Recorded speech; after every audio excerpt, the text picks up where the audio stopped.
Dans ce cours, nous allons comprendre comment se fait l'évolution de la princesse de Clèves dans les 2 premières parties du roman. Après la rencontre au bal, on voit les passions éclater avec violence, même si les personnages, et en particulier Monsieur de Nemours, se maîtrisent et se cachent. Nemours change toutefois totalement de comportement et manque à la galanterie dans la mesure où il rompt avec ses maîtresses et montre même de l'impatience vis-à-vis d'elles. Il observe cependant la règle de la galanterie la plus importante, à savoir le secret et la maîtrise des apparences. Il y a 2 personnages qui comprennent tout de suite ce qui se passe. C'est le chevalier de Guise, qui est toujours clairvoyant du fait de son propre amour pour Madame de Clèves et par sa jalousie. Et puis, bien entendu, la princesse elle-même comprend ce qui se passe chez Nemours, puisque elle-même, elle subit en quelque sorte les affres de la passion de la même manière.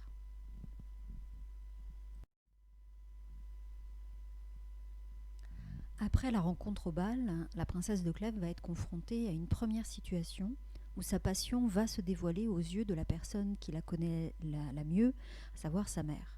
C'est intéressant parce qu'on va voir qu'au départ, la princesse se maîtrise bien et qu'il faut vraiment bien la connaître pour comprendre ce qui se passe. En fait, au fur et à mesure, elle va justement de moins en moins se maîtriser et c'est ce qui va justifier dans la 3e partie du roman l'aveu à son mari, à Monsieur de Clèves. Alors cet épisode de faut-il aller au bal ou non, c'est un épisode qui fait écho au débat qu'on pouvait avoir dans les salons précieux, en particulier de l'époque, et qu'on désigne sous le terme de casuistique amoureuse.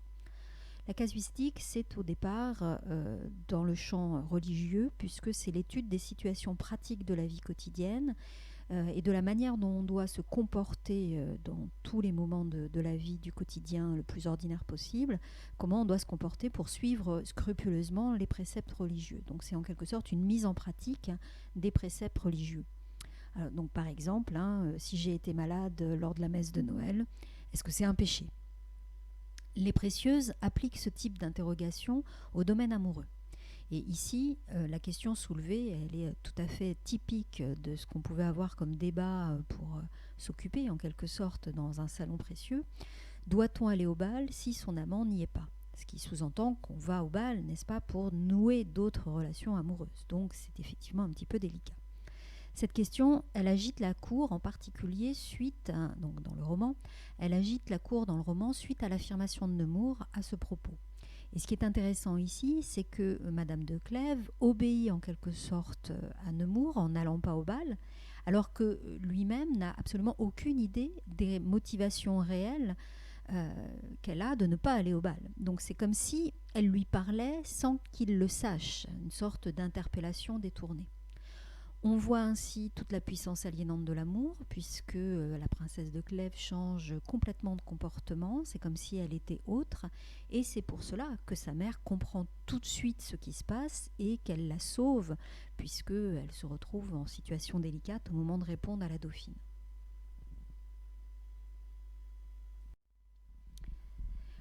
Plusieurs épisodes montrent par la suite la progression des sentiments de la princesse de Clèves et ses difficultés qui sont de plus en plus importantes pour pouvoir y résister. Le premier épisode, c'est la discussion chez la dauphine où elle apprend que Nemours a abandonné ses projets de mariage avec Élisabeth Ier et qu'en plus il est amoureux. Alors surtout ce qui est intéressant, c'est le fait que la dauphine pense qu'il est amoureux d'elle. Et de ce fait, la princesse éprouve de la jalousie, une jalousie forte, et c'est encore une passion, la jalousie, qu'il est difficile de maîtriser. Donc on a déjà cette première étape.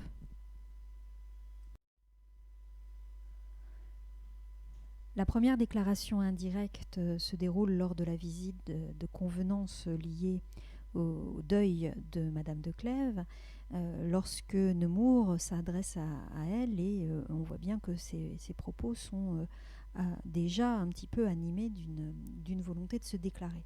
Et tout de suite, on voit qu'elle comprend qu'elle est mal à l'aise et qu'elle est animée d'émotions contradictoires. On a ensuite la seconde déclaration indirecte et on voit comment la passion augmente également chez les autres personnages, en particulier donc chez Nemours et chez le chevalier de Guise.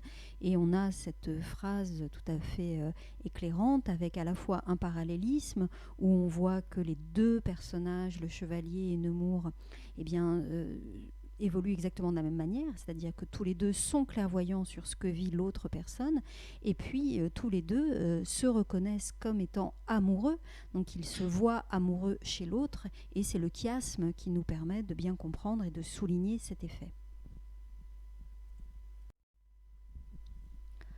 On a ensuite l'épisode du portrait dérobé, qui est un épisode clé, puisque c'est la première fois ils se font face tous les deux, et où véritablement ils ne peuvent nier ce qui se passe entre eux, hein, même si Nemours clôt très rapidement la scène en partant sans attendre la réponse de la princesse.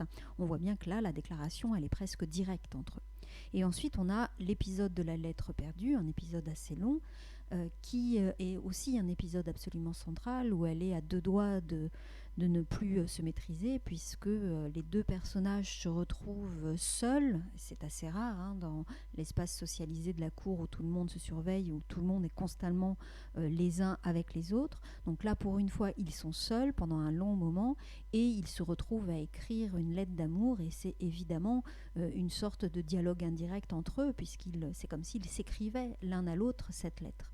Donc on voit qu'il y a une progression de la passion de plus en plus forte, avec un dévoilement qui progresse en parallèle, et la princesse peut faire tout ce qu'elle veut. Toute tentative pour remédier à la passion, pour essayer de résister, s'avère absolument impossible, et bien qu'elle cherche à résister, elle n'y arrive pas.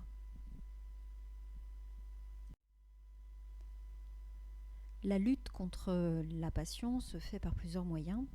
Il y a tout d'abord le discours de mise en garde de Madame de Chartres sur son lit de mort, qui est un discours absolument marquant. Elle va tout faire pour essayer d'appliquer les conseils de sa mère, et en particulier, elle va tenter de fuir. Par deux reprises, elle tente de fuir la présence de Nemours. D'abord, tout de suite après la mort de sa mère, elle voudrait bien se retirer définitivement dans la maison de campagne que possède le couple à Coulommiers. Et puis, dans un deuxième temps, elle cherche à limiter ses apparitions à la cour pour ne plus être en présence de Nemours. À chaque fois, c'est Monsieur de Clèves qui va aller rechercher sa femme, puisqu'il y a une obligation sociale à paraître à la cour. Donc il y a en quelque sorte une sorte d'ironie pour Monsieur de Clèves, puisque c'est en quelque sorte le mari qui précipite sa femme dans la passion amoureuse. On a ensuite, dans ces deux premières parties, des récits enchâssés qui ne sont pas des histoires qui seraient développées sans lien avec l'histoire principale. Donc ce sont des moments qui sont certes emboîtés en quelque sorte dans l'histoire principale de la passion entre Nemours et de Clèves, mais ce sont vraiment des histoires qui sont importantes parce qu'elles sont très symboliques. Alors déjà, le point commun de ces quatre histoires, c'est qu'elles sont racontées par des personnages différents à la princesse. Et ces histoires, dont la princesse est toujours le destinataire, elles participent à son éducation morale, elles lui permettent de comprendre la force destructive de l'amour, de la passion amoureuse. Donc, au-delà du discours de Madame de Chartres, il y a également ces récits enchâssés qui permettent de parfaire l'éducation morale et d'avoir une influence sur la décision de la princesse de Clèves. En effet, ces récits mettent en évidence tout d'abord l'ambition, la violence, la manipulation que permettent les passions.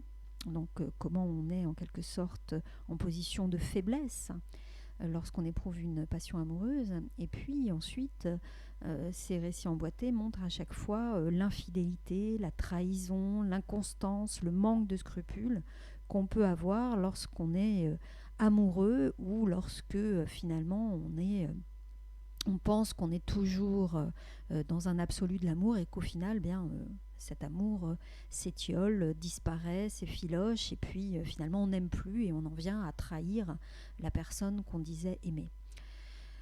Donc en conclusion, on voit comment tout au long de ces deux premières parties, la lutte de la princesse contre la passion qu'elle éprouve apparaît totalement vaine.